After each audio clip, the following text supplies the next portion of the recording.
The two things I'm saying here about our clients, and we need to develop this more, is how to surface public and political stress, how to deepen it. But there's lots to figure out. We have to figure this out together here.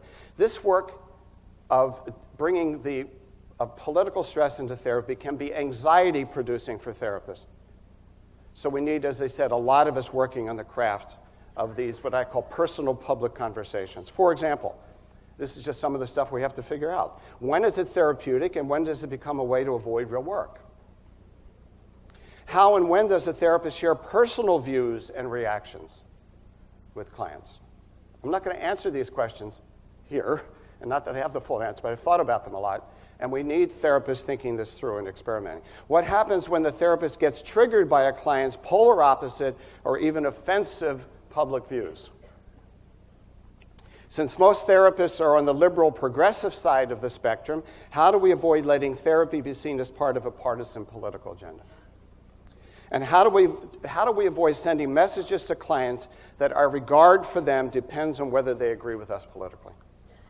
So this is not simple stuff. This is not simple stuff. But I think there are answers to these questions that we can figure out together.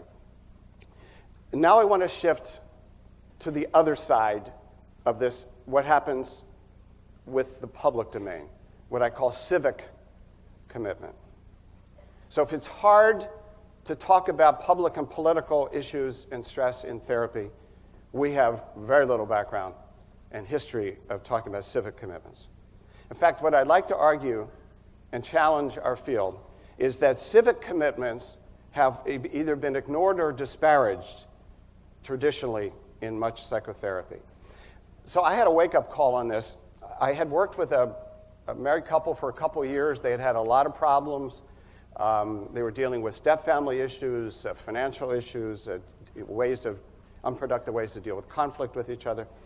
And chronic pain on the husband's part and some depression related to that. So they worked hard, we worked hard. We're coming to the end of our therapy work. I don't even know how it came up in one of the ending sessions. But they mentioned that when their daughter was young, they decided that our community needed a new institution for children. And to protect their privacy, I'm not going to say what it is. But that our community, the Twin Cities, was lacking an institution to really help children develop. And they decided in their kitchen they were going to try to make that happen. And they pulled together a bunch of people, and they worked on it for years. My own children had enjoyed that institution. And I had worked with these people for 2 years and never knew it.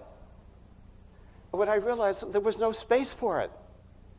There was no space, unless they'd had an argument about it. Then I go, hey, let's dig into that puppy. And maybe it's because they're Minnesotans and nobody brags in Minnesota, I don't know. But I was stunned that this couple in their kitchen was born a major institution for children in my community, and I thought I knew them really, really well after 2 years. And so I decided that I have to start being interested in the civic commitments of my clients. So I have this little question that I invite you to put on an intake form. Sometimes people in therapy have commitments to groups or causes outside of the family and their close social world. If that's true for you, could you write down what those commitments are for you? It's at least a way to bring the idea that sometimes people are committed to things outside of their microsocial world. So, but it's not only that at least I ignored this dimension. I think there is actually a bias against it.